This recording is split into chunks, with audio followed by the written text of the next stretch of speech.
Welcome back. Now we're going to take a look at the ongoing soap opera as Michael Cohen turns and whether he'll turn on Donald Trump. Trump's former personal attorney and fixer just deleted all references to Trump from his Twitter bio. So, of course, people are trying to figure out what, if anything, that means. But his off-camera interview with ABC's George Stephanopoulos could mean a whole lot more. Stephanopoulos asked Cohen what he would do if he had to make a choice between protecting his family or Trump, and Cohen said family and country come first. He also said he would not be a punching bag if Trump's legal team went after him. Earlier today, I spoke about all of this in the court with former federal prosecutor Roland Riopel. Roland, thanks for a few minutes. Hi, Andrew. Great to be here. So let's start with Michael Cohen. And right now we're looking at a change in his Twitter bio and the somewhat cryptic answer to George Stephanopoulos. What do you make out of that in terms of what Michael Cohen's future decisions are likely to be? It sure seems like he is heading toward cooperation. If he's not already there, Andrew, it wouldn't surprise me if he already had some kind of deal negotiated and in hand, just not made a matter of public record yet. And if that's so, he would be told by the U.S. Attorney's Office, we'd like you to get references to Trump off your Twitter page. He'd be doing the things that he's doing now. All signs point to cooperation. That looks like where this is headed. Wouldn't there be concern, though, about Cohen tipping his hand to the Trump team by doing those things or giving those answers to the interview?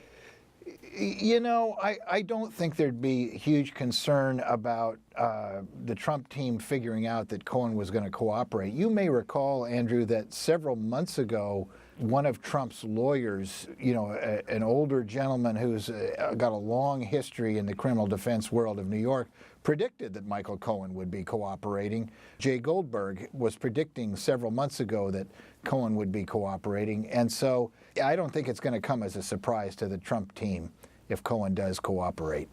The other major development in the investigation are reports that Bob Mueller has hired a bunch of new prosecutors. We've reported on this throughout the process, and so he's got even more on his staff now. What should we make out of that, Roland? Well, that's a very interesting development. I think it signals a couple of things. First, I think it signals that there's been no inkling that Manafort's going to cave in and cooperate. If Manafort doesn't cooperate, Mueller and his team have two significant criminal trials on their immediate horizon. That sucks up a lot of manpower and a lot of effort. And to keep the investigation moving forward quickly, they need more help. So I think that's the first thing it signals.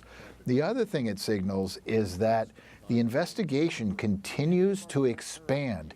And it may be that some of what was in Michael Cohen's documents or other items that have been obtained show new leads that need to be followed up, so more manpower is necessary.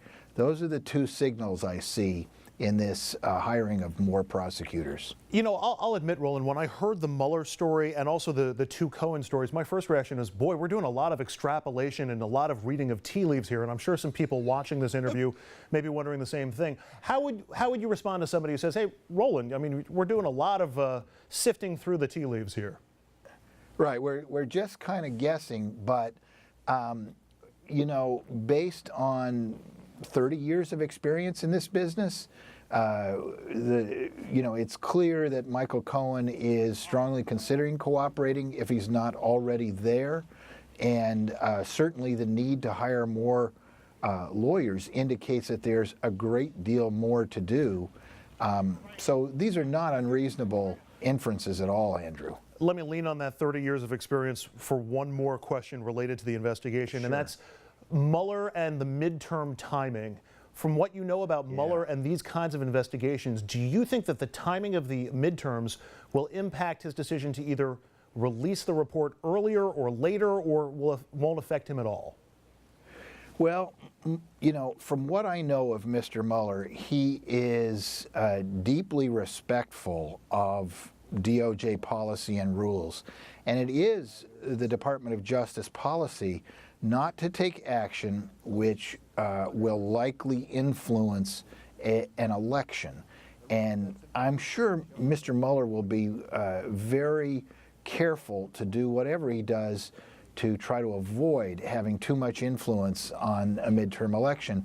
So I think he's going to either release a report soon, in the next month or so, before Labor Day, or he may decide to hold it until after the midterm elections, because releasing a report, if it is a real bombshell, right on the eve of the midterm elections, could influence the outcome. And Department of Justice regulations discourage that.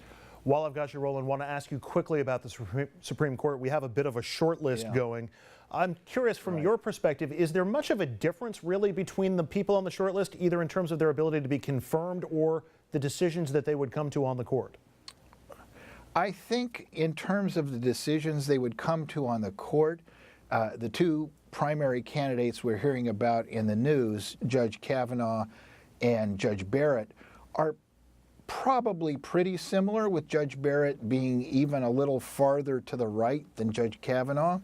I think as political ploys, the choice of one or the other is very interesting.